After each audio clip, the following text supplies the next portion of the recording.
maqaa Abbaa kan Ilmaa kan Hafuura Qulqulluu Waaqayyo tokko Ameen. Dhiphuu Gooftaa keenya Iyyasuus Kiristoos.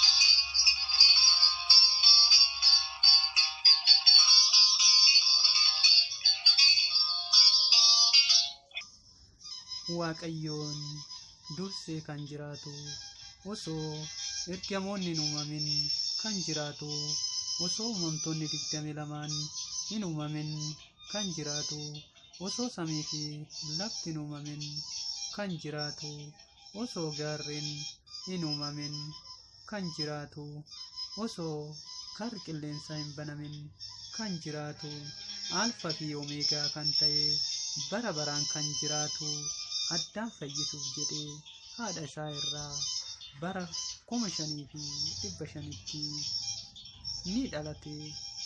Raajii hedduu hojjete, dhukkubsataa ni fayyise, jaamaaf ija banee dukkana keessaa gara ifaatti baase, du'a keessaa gara jireenyatti nu fide, Si'ool irraa gara gannatitti nu deebise, abaarsa irraa gara eebbatti nu fide.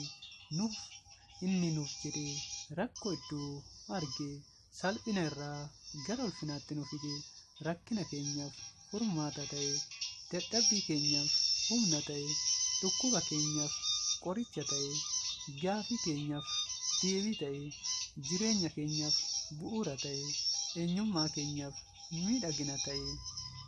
Gooftaan keenya Yesuus Kiristoos bu'aa haadha teenya qulqulleettii Dubree Maaramiiti. Gooftaan keenya Yesuus Kiristoos daa'ima beekaramiiti. Gooftaan keenya Yesuus Kiristoos kan Gibsitti godaanedha. Gooftaan keenya Yesuus Kiristoos baataawii Qoronxoosi. Gooftaan keenya Yesuus Kiristoos hoolaa Qaraaniyooti. Gooftaan keenya Yesuus Kiristoos ifa addunyaati. Gooftaan keenya Yesuus Kiristoos Addaam lammaffaadha. Gooftaan keenya Yesuus Kiristoos balleessa osoo hin qabaatin balleessa keenyaaf jedhee rakkina argee mootiin Room yeroo sana keessa biyya Roomee kaasee hanga Arabaatti namoonni 5,000 kan ta'an duukaa kan bu'an keessaa gabaa 5 kan ta'an jechuunis gabaan tokkoffaan kan cal jedhanii deeman, gabaa lammaffaan bifa isaa ilaaluuf kan deeman, gabaa sadaffaan nu nyaachisa jedhanii kan deeman, gabaa afuraffaan nu fayyisa jedhanii kan deeman, gabaa shanaffaan ittiin mormuudhaaf yookiin shakkuudhaaf kan deeman. Gooftaan keenya Yesuus Kiristoos kan beela'e beela baasee, kan dheebote dheebuu baasee, kan rakkate rakkina baasee, kan dhukkubsate fayyisee osoo jiruu diina itti ta'an. Gooftaan keenya Yesuus Kiristoos Yihuudootaaf fakkeenyaan itti duuka bu'oota 12 waan wal fakkaatuuf Yohaannisin adda baasee waan hin beekneef, Yihudaan ibiddaa fi wadaroo qabadhaa eeggadhaa jedheenii itti siqee gooftaa keenya Yesuus Kiristoos qarshii 30 dhungatee dabarsee Yihuudootaaf kenne. Yihuudoonnis hunda kan qabu qabamee, hunda kan bulchuu hidhamee Phiilaaxoosiif dhiyeessan. Phiilaaxoos garuu nama kana irratti balleessa homaatu hin argine, akka seera keessanitti adabaatii gadi dhiisaa jedhee Heroodisitti dabarsee kenne. Heroodisi bareedina gooftaa keenya Yesuus Kiristoos fuula isaa yoo ilaalu baay'ee gammadee, Heroodisi Iyyesuus fannisaa, Barbaan lakkisaa, Iyyesuus fannisaa, Barbaan lakkisaa jedhee diinotatti dabarsee kenne. Gooftaan keenya Yesuus Kiristoos ilma bara baraa waaqa bara baraa ta'e osoo jiru qarshii 30tti gurgurame. Du'a irratti murteessan, lafa irra harkisan, qaluuf akka hoolaa godhan, qaccee 666 garafan, hancufa irratti tufan, uleen mataa isaa rukutan, alangee yeroo 62 garafan, dhiiga isaanii lola'e, qoreen yeroo 50 mataa isaa irratti gonfoo ka'an, fuula isaanii kabalan, muka jiidhaa ciqilee 17 baachisan. Osoo akka muka jiidhaa argatan kana osoo muka gogaa argatan maal godhu laata? Dhiiga isaa gara duubatti akka dhangala'u dhagaatti hidhanii ni garafan, lafee isaa ni rakka'an, uffata adii irraa baasanii diima itti uwwisan.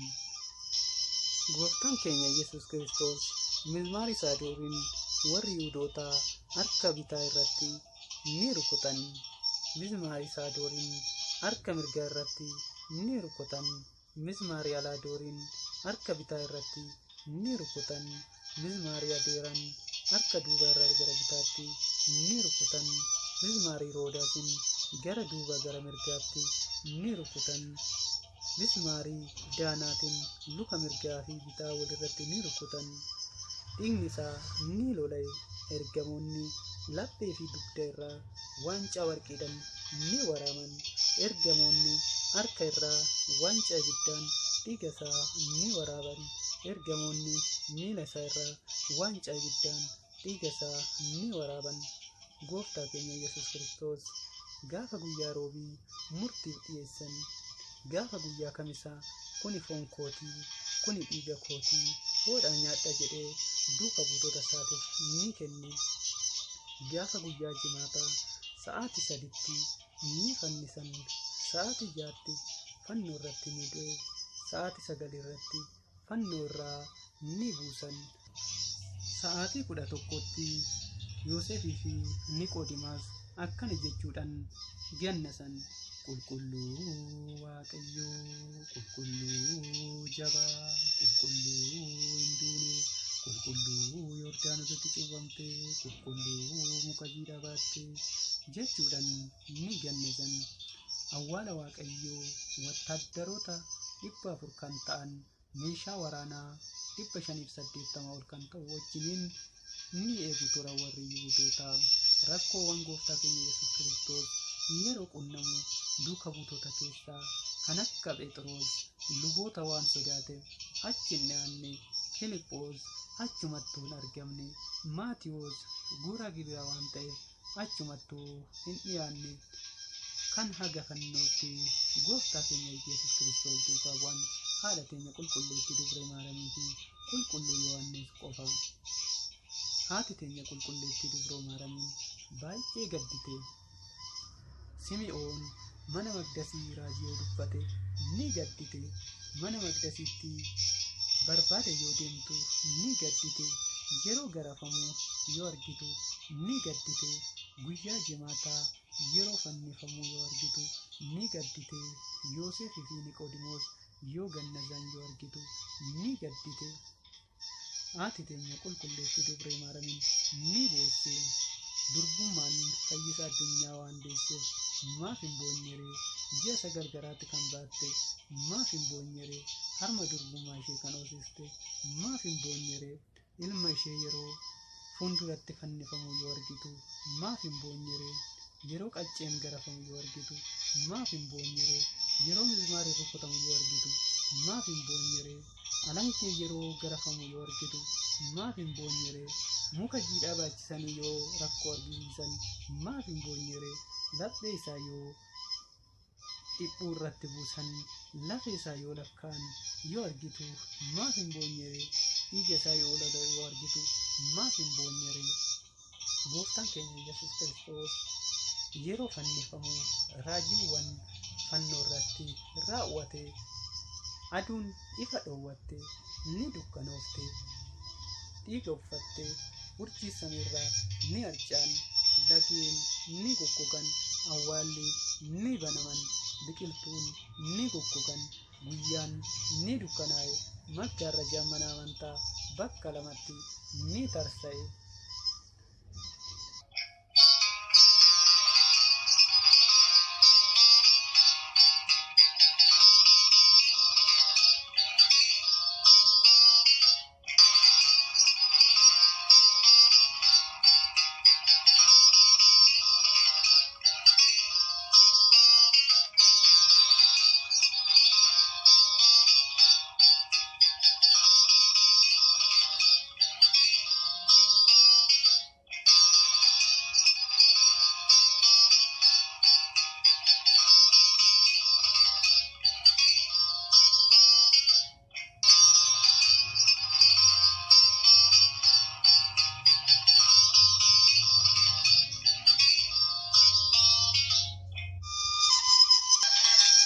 kaasee kan na jalqabsiise jalqabsiisee kan na xumursiise galanni abbaadhaaf galanni ilmaaf galanni hafuura qulqulluu galanni deessuu haadha isaa yaa ta'u. Amiin.